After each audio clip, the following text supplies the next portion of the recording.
Hey everyone, it's day 49 of a no alcohol pledge. My name's Henry. I'm a professor of religion and philosophy and a spiritual leader. Please seek help in dealing with substance abuse issues. And one of the reasons I always say seek help is that when you stop alcohol, you can actually die if you have been taking a lot of alcohol. And what they have said is part of the reason is alcohol in large amounts will do damage to the heart. And also when you stop drinking, that changes so many of the electrical impulses of the brain. We've been taught by scientists that it's a suppressant and it suppresses the activity of the brain, of the nervous system. And when you stop that, the nervous energy, the brain comes really back to life, and that affects the signals that the brain, the nerves from the brain to the heart are like, so that the signals from the brain to the heart get in a mixed up state, so the heart has arrhythmias and it starts beating in an erratic pattern. So basically it can cause a heart attack just from the lack of alcohol.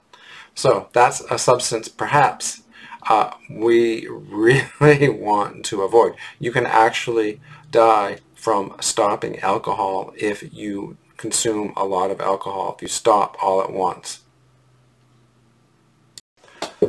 We've talked about this before, and how does alcohol affect sleep? And we know that alcohol gets out of our system, the liver processes it, but even when the alcohol is out of our system, our sleep mechanisms are messed up, are changed. We don't get that as deep a sleep as we would. That is something that really opened my eyes to the effect of this substance, that how much it affects my brain. Even when the alcohol is removed, it does something to the brain that takes many, many more hours, perhaps days, to fix. And that explains the sleep disruption. And at post 45 days, I am really experiencing really deep and restful sleep. So that is something to consider too, that it's not just when alcohol is in your system, but the damage and disruption it does even hours later. That's something to think about. That really, for me, was like a big reason for trying 90 days of no alcohol. Human life in many ways is an experiment. It's a time for you to figure out who you are and what you believe and how you want to be in the world, how you want to act, what you want to do, whether you want to drink alcohol or not. So it's great to experiment with not drinking, right? So if you started experimenting with drinking, you can experiment with not drinking. And instead of really making this tremendous big decision, no more alcohol ever at all, you might want to start with just a weekend, just a few days, just a 30-day, and then build up. And that's advice that some people give, and I think it makes a lot of sense. And as you know from the first couple of weeks of my journey, it was very hard to make this decision. And so I took it piecemeal. I took it piece by piece, solved a smaller problem, went longer and longer with not drinking until I could really feel the full commitment for 90 days was there. One woman wrote something along these lines. She was talking about drinking during the holidays, during the Christmas vacation with family. Normally every evening she would have several glasses of wine, and she was questioning her alcohol consumption. Again, no major problems, but a moderate drinker, and she was worried about that. And she realized after a few days of not drinking, she realized what she had been going through. She had been drinking, but also wanting another one, have another one, no, have more, no stop, have more, no stop, worrying about if people will notice that she's a little too drunk, a little too buzzed, and enjoying herself, but also there's all these little negatives of bargaining, negotiating, having to limit, uh, fear, anxiety about if her state of mind is going to be questioned by someone else. And she found out that when she actually did Christmas without alcohol, it was fine. It was not a problem. So again, that confirms my experience with social drinking. You can do it, and you still have all the benefits of being with people you care about and enjoying the conversation, enjoying the fun. Another person said something that was psychologically interesting. They said, I had thoughts that, oh, I'm going to drink now. You know, it's a certain day, a certain excuse, so I'm going to drink. And then they would start, and then they would stop. And then they realized that having these thoughts was really not good enough for them to drink. They realized they could control their thoughts. They could step back. It's just a thought.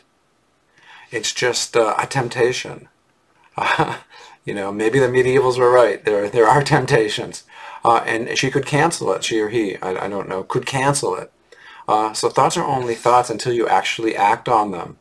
And with practice, we learn not to act on them. But I thought that was interesting, that people begin to become aware there's a distance between thought and action, and the thoughts don't necessarily have all that much power, even if we sort of think they do. Even if we think we've sort of decided, you can come back from that. You can take it back. It's like that email thing where you send the email and then a whole thing pops up, undo. You have a chance to undo that. And so with thoughts, because of the compulsive nature of alcohol, the addictive nature, it's sort of like the ring in the Lord of the Rings. It wants to be found. Alcohol wants to be consumed. Something in our brains has captured that. And you can fight that. You can call it back. You can negate those thoughts. You can dismiss those thoughts. Another person writes about how they had this thought, and I think along these lines too, or I used to think along these lines, that once I stop drinking, I'm going to wake up every morning and be full of energy. My life is totally going to change. And that's probably not going to be the case. I mean, I've been very honest about how the first 2 weeks were a little bit difficult for me. I've definitely seen a major improvement now that I've gone past 45 days. But it's not the idea that your life is going to magically turn around.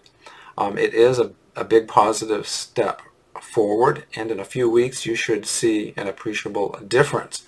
But it's not like everything is going to be completely shiny and brilliant and wonderful. So don't necessarily expect that. It should be a little bit better in the long term. Once you reach a certain point, it will, I believe, from almost everyone get much better. But don't over-expect, don't overestimate the glory that's going to enter in your life just because you've stopped your moderate drinking. On the other hand, I have experienced that life is better with becoming a teetotaler with absolutely no alcohol. Yeah, I sleep much better. A lot of my body processes are going better. I notice that. I feel better. Yeah, so it is a big positive step forward. And other people have noticed this as well. So it feels great. I mean, it really does feel like a major improvement. But yeah, you don't want to be thinking that it's that glorious, shining, Superman feeling that you're going to be having every morning. But it's a very significant and noticeable improvement. One person writes about cravings and some surprising things about, in some ways, cravings, and many times just disappeared for this person. They weren't there, but on the other hand, they just popped up strongly and quickly out of the blue. So you may find that. You may find a couple days go by, and then all of a sudden there's this idea, oh, I want wine for dinner tonight, along with my dinner. And so don't be surprised if they come out of the blue, these cravings, and look for that and be aware of them and what's going on. Another thing to realize is that alcohol is normalized in a lot of areas, cultures, and groups, social groups in the United States. A lot of more highly educated people tend to drink alcohol. A lot of people in the middle class, upper middle class. A lot of people do not drink alcohol in the United States, and this sort of came as a shock to me. If you look at studies by 10% of groupings or deciles, about 30% of adults do not drink alcohol at all.